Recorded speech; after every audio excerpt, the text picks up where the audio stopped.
Welcome to our channel. आज बघा इथे मी पितृपक्षात जे बनवले जातात उडदाचे आणि हरभऱ्याच्या डाळीचे ते वडे मी तुम्हाला इथे बनवून दाखवणार आहे।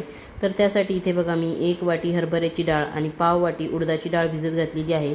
आमच्याकडे या दोन डाळी मिक्स करूनच हे वडे बनवले जातात, तर त्याच पद्धतीने मी आज तुम्हाला इथे हे दाखवणार आहे। तर डाळ रात्रभर भिजल्यामुळे छान फुललेली आहे, तर इथे मी चाळणीमध्ये ही निथळण्यासाठी काढून घेणार आहे।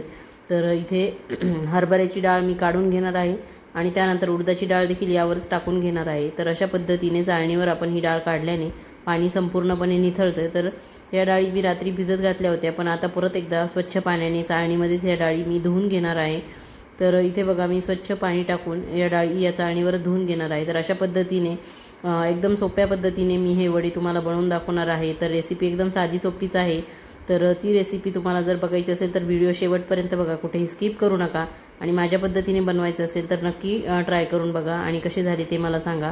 आणि जर तुम्हाला व्हिडिओ आवडला असेल तर चॅनलला सबस्क्राइब करा, व्हिडिओला लाईक करा आणि इतर मित्रमैत्रिणींना शेअर देखील करा। तर इथे बघा मी 2 बॅचेसमध्ये ही जी डाळ आहे ती वाटून घेणार आहे। तर या डाळीमध्ये बघा मिक्सरमध्ये टाकल्यानंतर मी इथे धने, जिरे, ओवा, कढीपत्ता आणि कोथिंबीर टाकून घेणार आहे।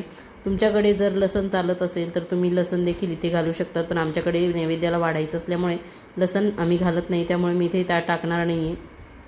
पण एरवी जर तुम्हाला हे वडे करून खायचे असतील तर तुम्ही याच्यात लसण कांदा घालू शकतात। तर अशा पद्धतीने बघा इथे मी एक बॅच वाटून घेतलेली आहे आणि ती इथे या कटोऱ्यामध्ये मी काढून घेणार आहे। तर तुम्ही अशा पद्धतीने मिक्सरमध्ये वाटून घ्या, किंवा मग जर तुम्हाला भिजवून डाळ वाटून घ्यायची नसेल तर तुम्ही आदल्या दिवशीच रात्री या डाळी स्वच्छ थोड्या ओल्या कपड्याने पुसून त्याचा मिक्सरमध्ये कोरडा भरडा तयार करू शकतात आणि तो भरडा देखील वडे करण्याच्या अर्धा तास अगोदर भिजवून घेऊ शकतात। ज्याप्रमाणे आपण डाळीचा भरडा करून सांडगे करतो त्याचप्रमाणे याचा भरडा देखील करायचा आणि तो अर्धा तास अगोदर भिजवून घ्यायचा आणि मग त्याचे वडे करायचे, ते देखील खूप छान होतात। तर अशा पद्धतीने बघा इथे मी दुसरी बॅच देखील मिक्सरच्या भांड्यामध्ये टाकून वाटून घेणार आहे। त्यामध्ये मी थोडंसं अद्रक देखील घालून घेतलेलं आहे आणि ही बॅच वाटून घेतल्यानंतर बघा हे दोन्ही कटोऱ्यामध्ये काढलं आहे। त्यामध्ये मी आता तिखट, हळद, हिंग आणि मीठ घालून घेणार आहे। तर तिखट तुम्ही चवीनुसार कमी जास्त करू शकतात। जर तुम्हाला इथे हिरवी मिरची घालायची असेल तर ती देखील तुम्ही घालू शकतात। इथे भरपूर सारी कोथिंबीर मी घालून घेतलेली आहे।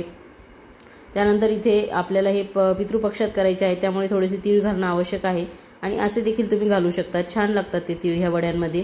तर हे सर्व साहित्य बघा मी एकत्र करून घेणार आहे। चांगलं 2-3 मिनिटं हे व्यवस्थित आपल्याला सर्व साहित्य एकजीव करून घ्यायचं आहे, म्हणजे पीठ देखील आपलं हे जे वाटून घेतलेलं आहे ते छान असं हलकं होतं, सरसरीत होतं आणि वडे घालताना देखील आपल्याला ते सोपे जातात। तर अशा पद्धतीने बघा मी हे व्यवस्थित पीठ कालवून घेतलेलं आहे आणि इथे हातावरच मी असे हे वडे तयार करून घेणार आहे।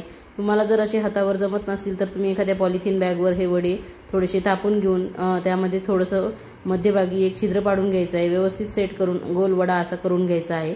आणि हे बघा मी तुम्हाला दाखवते, अशा पद्धतीने हे वडे आपण हातावरच थापून घेतलेले आहे। तर इथे मी एवढे वडे तयार करून घेतलेले आहे आणि मी तुम्हाला ते तळून दाखवणार आहे।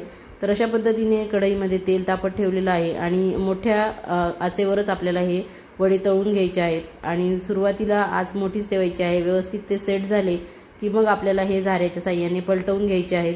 असेच आलटी पलटी करत आपल्याला छान गोल्डन ब्राऊन रंगावरती हे तळून घ्यायचे आहेत आणि नंतर तुम्ही फ्लेम थोडी मीडियम केली तरी चालेल, पण सुरुवातीला मोठ्या आचेवरच हे तळून घ्या।